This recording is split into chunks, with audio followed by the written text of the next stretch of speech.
महाराजा सयाजीराव गायकवाड़ की नगरी गुजरात का वडोदरा शहर आज फिर एक बार देश दुनिया में चर्चा में है।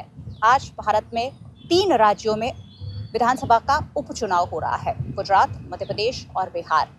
गुजरात के वडोदरा शहर में मांजलपुर विधानसभा, जो हमेशा ही पूरे राज्य में सुर्खियों का कारण बनी रहती है, आज वहां भी उपचुनाव हो रहे हैं, क्योंकि हम सब जानते हैं पिछले दिनों कई सालों से मांजलपुर विधानसभा में विधायक रहे योगेश पटेल का निधन हुआ था और उनके निधन के बाद ये जो बैठक है वो खाली पड़ी थी, जिस पर आज सुबह 7 बजे से वोटिंग शुरू कर दिया गया है। सबसे पहले कुबेरेश्वर प्राथमिक स्कूल में वडोदरा शहर के अध्यक्ष डॉक्टर जयप्रकाश सोनी ने मतदान किया और मांजलपुर विधानसभा के सभी मतदाताओं को मतदान की अपील की।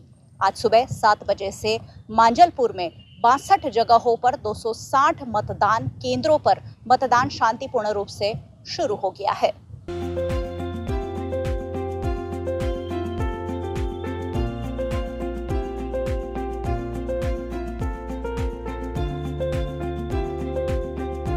મારી નમ્ર અપીલ છે કે ચૂંટણી એ લોકશાહીનું પર્વ છે, આપણે ઉત્સાહભેર ઉજવીએ।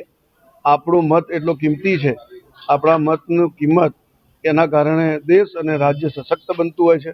આપણે આગળ આવીને આપણે પણ મતદાન કરીએ, પરિવારના સભ્યો, સોસાયટીના સભ્યો સૌ સાથે મળી અને મોટી માત્રામાં मतदान કરીએ। मतदान કરીને એ સશક્ત સરકાર બને એનો પ્રયત્ન કરીએ અને મને ખાતરી છે માંજલપુર વિધાનસભાના મતદારો આ વિષયને બરોબર સમજે છે।